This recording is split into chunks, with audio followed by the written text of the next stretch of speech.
मृत्यु के देवता यमराज का वध कर दिया गया था।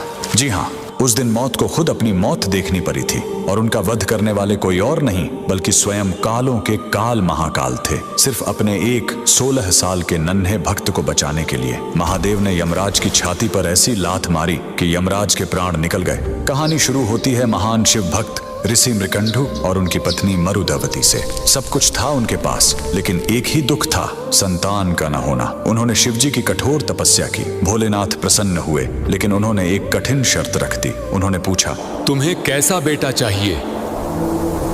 एक जो 100 साल जिए लेकिन मूर्ख हो, या एक ऐसा ज्ञानी बेटा जिसकी उम्र सिर्फ 16 साल हो? ऋषि ने पत्थर दिल करके कम उम्र वाला ज्ञानी बेटा चुना। घर में किलकारी गूंजी। बेटे का नाम रखा गया मार्कंडेय। मार्कंडेय बड़ा होने लगा, उसका तेज बढ़ता गया। लेकिन जैसे जैसे उसका 16वां जन्मदिन पास आ रहा था, माता पिता का रो रो कर बुरा हाल था।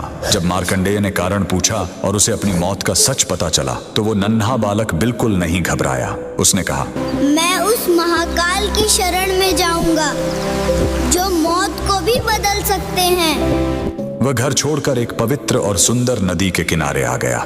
उसने मिट्टी से एक शिवलिंग बनाया और तपस्या में लीन हो गया। लगातार 3 दिन बीत गए। तीसरे दिन जब मार्कंडेय पूरे 16 साल के हुए तो यमराज ने अपने यमदूतों को भेजा। यमदूत जब उसे छूने गए तो मार्कंडेय की भक्ति के तेज ने उन्हें रोक दिया। हार मानकर वो भाग खड़े हुए। अब यमराज का गुस्सा फूट पड़ा। वो खुद अपना घातक काल पाश लेकर वहां आ पहुंचे और गरजे, बालक, तेरा समय पूरा हुआ। डरा हुआ मार्कंडेय शिवलिंग से लिपट गया। यमराज ने अपना फंदा फेंका, लेकिन यही उनसे सबसे बड़ी गलती हो गई। वो फंदा बालक के साथ साथ स्वयं शिवलिंग पर भी जा कसा। उन्होंने अनजाने में महाकाल को बांधने की कोशिश की थी। तभी जोरदार धमाका हुआ। शिवलिंग फटा और कालों के काल महाकाल प्रकट हुए।